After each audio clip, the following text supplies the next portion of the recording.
So coming, as I said, to audiences, and just to try and walk you through some of the logic we take if we're working with an organisation in audience planning. As I say, a lot of the digital stuff you're doing will be audience focused, so getting this right is really key. And the first thing is to think about, where are you at the minute? What current online reach and engagement have you got in your different channels, social media, website, YouTube, digital interactions, digital projects you might be doing in terms of installation, site-specific stuff? What do you know about the audience engagement and successes that you've already had?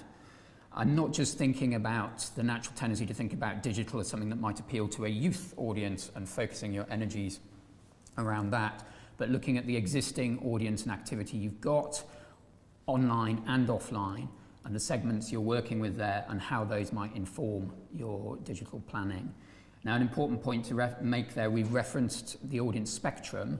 There are real practical issues in how you might map audience spectrum segments that you're using, say, through ticketing data to online audiences. The basic reality, not just for the arts and cultural sector, but for general SME and organisations, is that what you can get through Google Analytics or through native analytics in Twitter or Facebook in terms of demographics is incredibly limited. So you're looking at, basic data about location, approximate data on age range, and then you can obviously within those segments look at behaviour patterns. You can get some information on gender, and that's about it. So whereas digital is fantastic for using Facebook advertising or Twitter promotions to drill into really niche segments, it's pretty hard to get data back that you can then map to audience spectrum type segments and report on. Pretty hard stroke impossible. And we're talking to DCMS and Arts Council about initiatives that we might be able to take to at least take small steps towards doing that, but at the minute that isn't there. So our advice, and the way we do it with our own project planning, is to use some of the labels from the audience spectrum that you might be familiar with to kind of signpost the types of audience you're going for, to make as much use as you can of the limited data that is there to understand those audiences and get some feedback.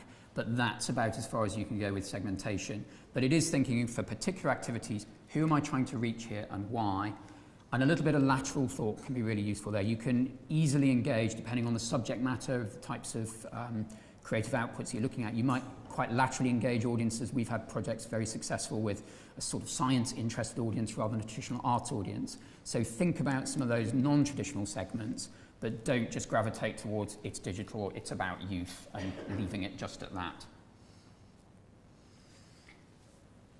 And think about the outcomes you're trying to achieve. That first bullet point there sort of lists a kind of spectrum of the levels of engagement that you might be thinking about in what you're doing, from just top level, trying to start to build some brand awareness for the organisation, right the way through to generating online income from ticket sales, or even where digital is really strong, getting that direct audience feedback, maybe running projects or campaigns about user-generated content.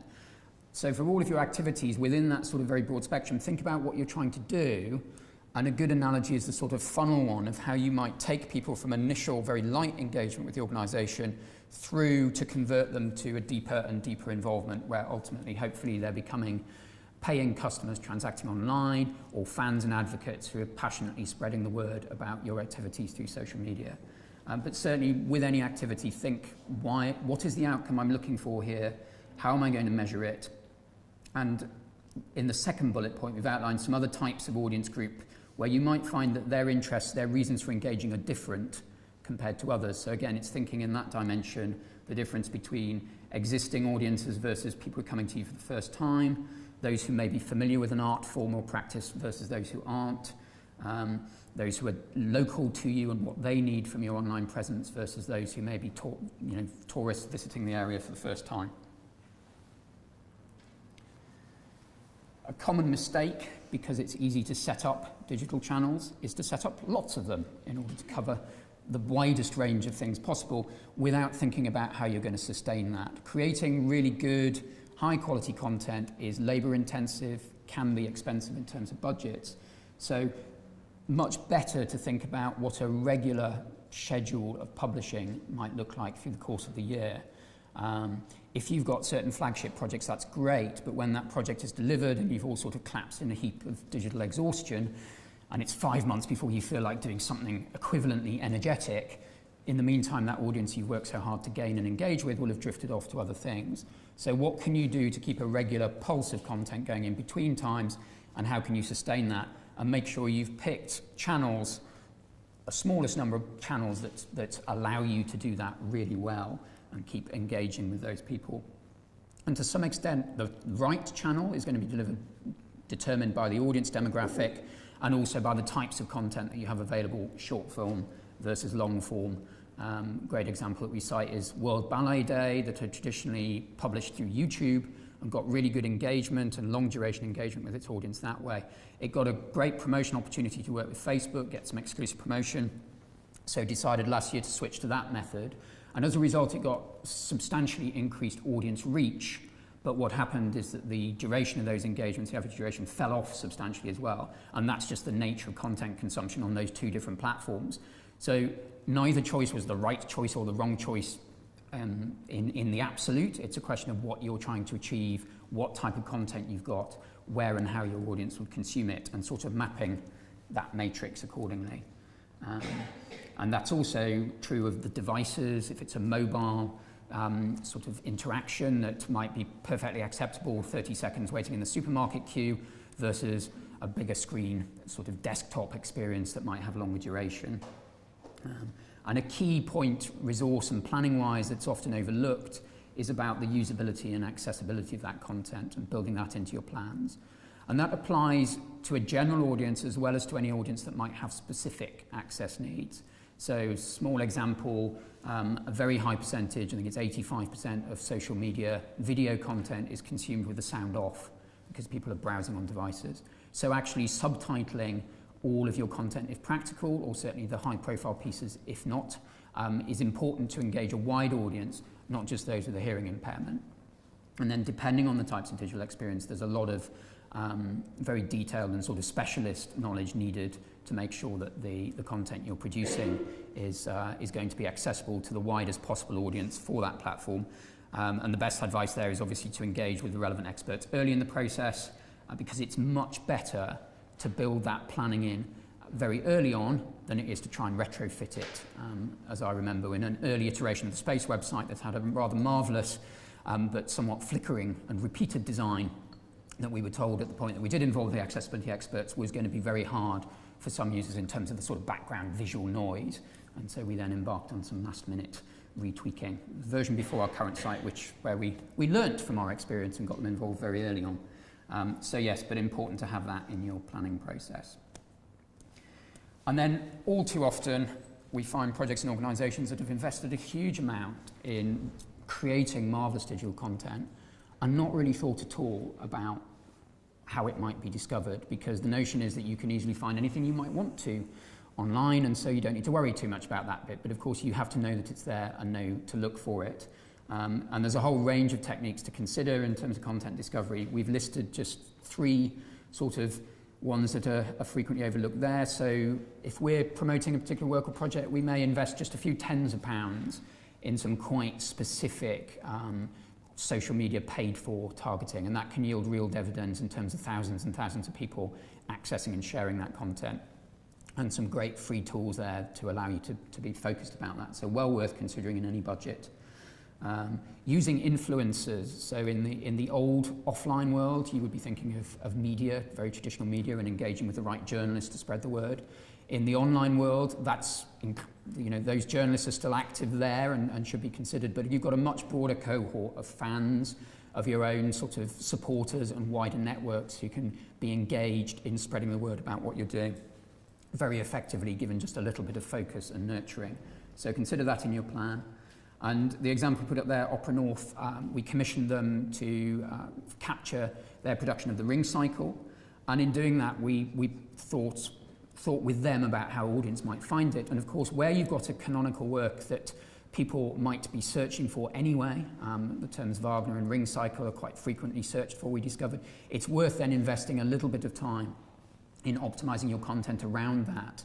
And hopefully this experiment will work. If you go out after this session and you search for Wagner or the Ring Cycle, you'll find the Opera North website in the top 5 consistently and ranking pretty well compared to Wikipedia or Classic FM, that also have assets around that, but have much larger traffic than the Opera North website does, and as some of you may know, that is a ranking factor. So for them, with a little bit of investment, to be able to sort of match or outperform those types of sites is really good for them, and will drive ongoing traffic to those assets online, to the sort of box set of the ring cycle, well after the commission has finished and had its first broadcast. So it's just that little bit of next step thinking that will allow you to leverage whatever investment you make in digital a lot more widely.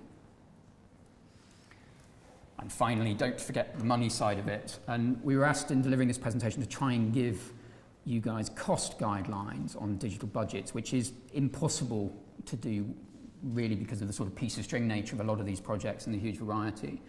But we have a rough rule of thumb, which is if you're investing £100,000 in a project and you don't invest at least £10,000 of equivalent resource energy in how the audience is going to find that project, then probably the 90,000 is going to waste. So really consider, and that spans the whole range of techniques, not just digital. That might be about hosting events or other offline techniques, but think about how you're going to get the audience to them and make sure you've got budget provision. And the retention point, it's much cheaper and more cost effective to keep engage an audience that you've already won than it is to keep winning a new audience every time. So if you've got them to your website to view something, what's the next thing you want to prompt them to do? You certainly want to be flagging when you might next be publishing something significant, getting them to sign up to email newsletter, like you on social media, just getting that little loop going so that you don't have to go out and win their attention all over again from scratch. And back to the data point, so knowing your baseline and the metrics we're advocating caution about are things like social media impressions. So it's very easy to cite social media impressions in the millions for projects and tempting to do so and impress your stakeholders. The reality of that number is it just represents people who might have had the opportunity to view the content in their social media streams. Doesn't mean they've actually engaged with them. So it's actually pretty meaningless if you're looking at how successful you might be being. So we encourage a focus on metrics that are meaningful around engagement. Another example, Facebook video plays that you see, those numbers represent a 3-second view on Facebook. And again, it's entirely possible as you scroll through your phone that a video auto plays, you scroll past it, and before it disappears from view, the 3 seconds have elapsed. And you have counted, in some people's terms, as someone who engaged with that content, even if you didn't actually notice it at all. So we tend to drill into the 10-second number, which isn't publicly available, but if you log into your Facebook metrics, you can see that number, and that's a much more meaningful thing to be tracking. And the same is true across your other channels. Look at a measurement of reach, a measurement of engagement, if you've got a specific objective, a measurement of conversion for that channel, and then try and track and report on it consistently and share those insights within the organization so you get a sense of progress, what's working, what isn't, and everyone's involved in that feedback loop. And be realistic in what your expectations are. Obviously, if you're starting with a Twitter following of 2, then a 4,000% growth rate might be entirely realistic. But if you've been working away at it for a while, don't be predicting that you're going to grow it by more than, say, 30% if it's an established channel, unless you're putting a lot of new resource and emphasis behind it and doing something radically different. Otherwise, you're just probably setting yourself up for a fall. And as I say, look at what the metrics are that you're going to focus on. It's so easy to get swamped by data and think, goody, goody, all this information, and then slightly lose the will to live and be able to digest it. So just pick a few key things and share and learn. Now we've got a few examples that hopefully illustrate some of those principles. Fiona, do you want to? Indeed, and I would just add to everything that John's just said, you know, wherever you are in your kind of development of a digital strategy, actually just starting from a blank sheet of paper, doing the audit of all of the channels that you're currently using and being represented on across social media, you would be amazed how many organizations are not aware and have not done an audit. And actually when you sit down and you find that education and development are on these channels, marketing and brand are on these channels, creative team are blogging over here, and there's no consistency, just be aware, find out how many channels you're talking on, what kind of tone of voice you're using, and then actually try and have a sense across the organization that actually by project, by brand by performance of organisation. Be aware, limit, as John says, don't overstretch your resources across those channels, because actually it's very confusing for online consumers if they come at you from a different angle and you appear to look like a very different organisation depending on what platform they're coming to you on. So there are just some project examples, because sometimes it is easier to see these things as they actually end up being. Project Adrift was a project, two individual artists who came to us interested in creating an art project around space debris. The fact that there is so much space debris circulating the Earth right now that our future of space exploration is in serious jeopardy, and that there could be a kind of catastrophic collision at any point with some of the larger pieces that would take out the world's satellites very quickly. So they wanted to create a piece that would engage audiences in that notion as an idea and a cultural concept. It has at its heart a live installation piece, which is the instrument in the bottom left-hand corner there, which is a wonderful piece of equipment which tracks in real time several hundred pieces of the debris circulating the planet, which are being monitored on public domain websites. So it converts information from tracking information from the debris. It then has a massive kind of, imagine a giant wax cylinder. It's actually a cylinder covered in a very fine sheet of aluminium that has the orbital trajectories of those pieces of debris carved into the surface. And then the stylus, the piece across the top, moves across, coordinated by a computer that is tracking that live data. So as those pieces of debris come nearer or further away from where the instrument is positioned, then it makes a different sonic landscape, because each of those pieces of debris has its own soundtrack. So it makes the most extraordinary noise and is wonderful. But how to take something like that and then embed that as an idea? So when we talked to Nick and Kath about this, Kath is a filmmaker. She wanted to make a film. So we worked with her alongside that film to look at where that film might be distributed. It's now touring very successfully around the sort of film festival circuit around the world, but it's also been shown in lots of different contexts. The Science Museum in London, Mosey in Manchester, the WOMAD Festival, the Port Isaac Music and Arts Festival. So it's out there and being discussed. And then how to then pull all of that together and really get a kind of an even greater engagement. And so the idea was born of Twitbots. So there are 3 Twitbots that communicate with you if you sign up for them on Twitter. They are 3 pieces of debris that have voices and characters, and they will tweet at you daily to tell you where they are around the planet and send you a little poetic thought, or indeed a kind of geographic point as to where they are located and where you're located. That project, so 2 artists working on that project, a short 15-minute film, an installation work that has toured to venues, but nevertheless kind of limited access to audiences in those venues, and the Twitbots. That is currently just about to hit 350,000 people who have engaged with it worldwide. So when you look at it online and imagine how you can begin to pull communities of interest together, imagine it's not just one place or in one time, but actually there is a tone of voice that sits across all 3 of those elements of it. And yeah, fantastic engagement for them now. This comes from our lo-fi strand. So this is looking at use of social media to engage audiences in discussions around or ideas around content that may take you out of sort of the normal kind of comfort zone for the organisation. So Northern Ballet had commissioned a new work based on the film and book The Boy in Striped Pyjamas. As a subject matter, that felt like a slightly different area for them to be entering into, and we worked alongside them to look at a small selection of short form content being shared across Instagram and on Facebook.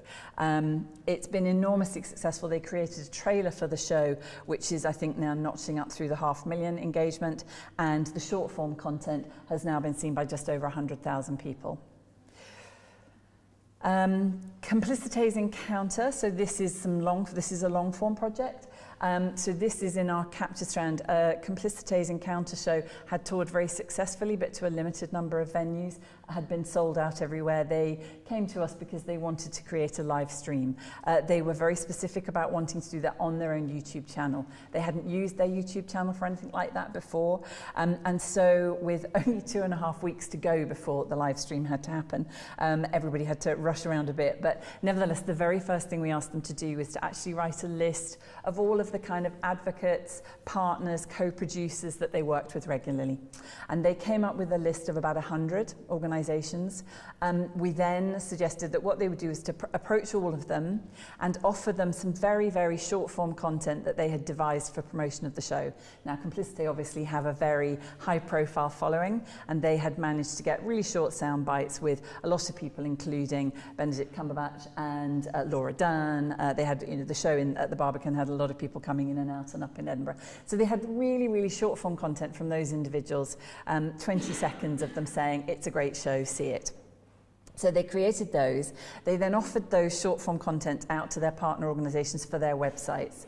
Now for them, anybody searching for Laura Dern or Benedict Cumberbatch, a lot of people out there online looking for them, by embedding that onto their websites, that was a good draw for those other organisations to have that short form content on their websites. And alongside that was a countdown clock to the start of the live stream and a link through to the Complicité YouTube site. They ran that for 7 days. They didn't want it to go into competition with the touring of the show. So it was literally to go up as an experiment for 7 days. There were some early assessments of how many people would engage with that live stream, of which the top end of the estimate was that across the 7 days, if they could get above between 5,000 to 7,000 users, that would be amazing. In the end, they got 67,000. They then followed that up a year later. They were then working at the Schaubühne and decided that they wanted to live stream the show from there. They felt then they had the skills and abilities to do it. They did very successfully, got many thousands of people engaged with that. So it began a process with them that they understood that engaging online, there were huge opportunities. The completely unexpected opportunities that came from it were that the stream itself was directed mainly at the UK, but it was in fact picked up the second largest audience for the live stream, were 12,000 people who engaged with it in the United States, and the third largest group were about 4,500 who engaged with it in Australia. And that directly prompted the producer in America and the producer in Australia to tour the show, because they felt that if actually there'd been that number of people in those countries who, without any marketing directed at them, had found it and engaged with it, they were onto a pretty safe bet booking it in. Cool. And before we move on, does anyone have any questions about the audience planning side of things? And if you do, if you could just put a hand up and we'll give you a mic, not to amplify your voice, but just for the benefit of the recording. Any questions? Yes. Hi, thank you for that. It's really interesting about audiences. And I'm also writing the audience engagement plan for our NPO work. And I just wondered, there's a lot of that in there that I would also include in our audience engagement plan. I just wondered how you recommend, I don't know, either duplicating between the two or referencing one from the other, or any advice as well? Yeah, I mean, I would say, I think that, that's the point that John was making. I mean, it's a slightly odd request that you've all been asked to write these digital strategies when what we're telling you is it needs to be thoroughly embedded in the organisation's planning. And I think it's just because for now, where we are with that whole environment, showing your workings is quite a good idea because we're all kind of learning as we go. But absolutely, I mean, it should be central to the plan. So any audience engagement is going to include online audience engagement, and I would suggest you should absolutely be replicating the same approach and the same planning, absolutely. And just imagining, obviously, that does take you on, there are specifics around online audience engagement that you don't normally have to manage in quite the same way in other contexts around mediating content or managing the kind of data protection, those kind of things that are specific to it, but lots of stuff that is absolutely the same. Any other questions?